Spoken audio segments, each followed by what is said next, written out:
Story time with Chuck. Story time with Chuck. Huh. Hey everybody, my name's Chuck. Welcome back to the channel. Today we're going to do a video that's a little bit different.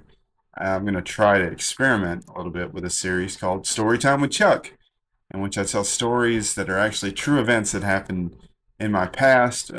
Maybe I'll branch out to other things as well, but there'll maybe be slight embellishments and animations put to the stories to humorous effect if I'm really lucky. Enjoy, hopefully.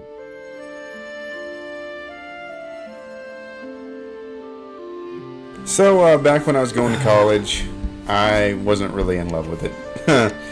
As a lot of people often are not when they're going to college for the wrong reasons. I went to Henderson for a year of college, didn't do very well, but I still had to do something, so I went to National Park for a year and got some certifications to do like tech work.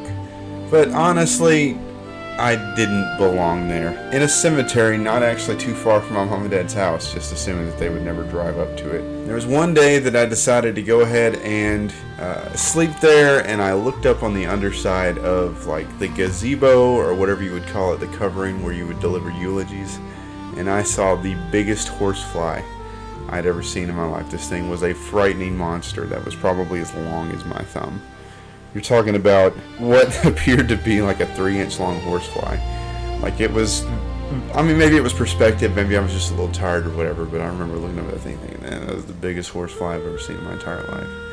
And then I remember thinking, well, you know, the window's rolled up, I think I can go back to sleep.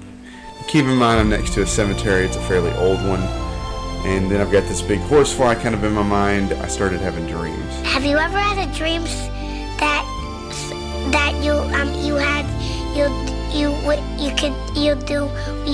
And the dreams are that this thing is a giant like monster that is terrorizing us, and the entire dream, like the idea is that I'm being vigilant against it. I'm a knight on a quest to stop this big like horsefly dragon monster hybrid from terrorizing people. It was going around burning villages and it was trying, you know, like to snatch cattle, and it was doing all sorts of stuff.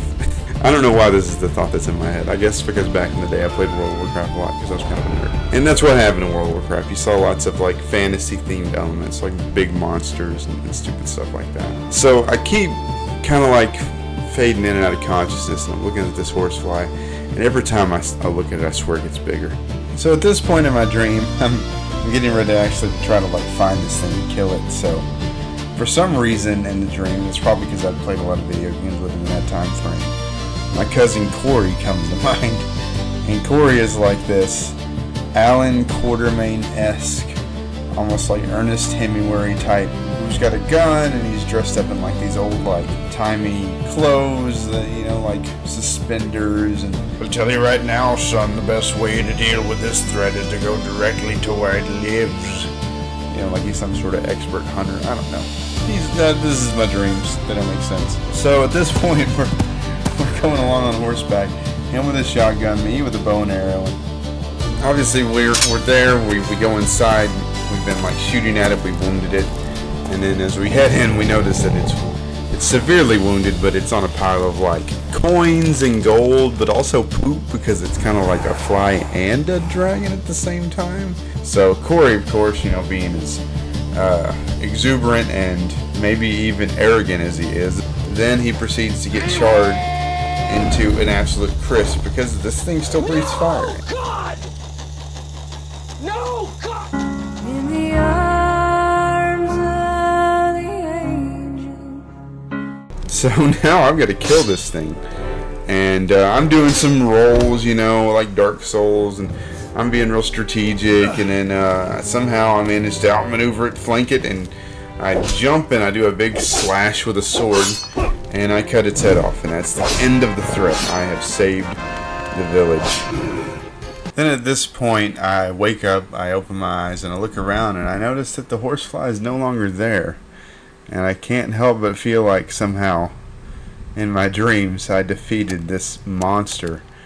And hopefully it will never terrorize anyone ever again. The end. Well, if you made it this far, I want to thank you for staying and watching what was kind of a weird departure from the kind of videos I've been doing. I've been doing a lot of exploration videos, but this time I wanted to do something where I actually kind of like did some editing and try to get some animations going. So hopefully it worked out. If it didn't, you know, you can let me know in the comments, I guess. Maybe next time it'll be an exploration video, because honestly, this was a fairly difficult video to make for as short as it was. It took a long time. So, it is what it is. Anyways, thanks for watching. Have a good one.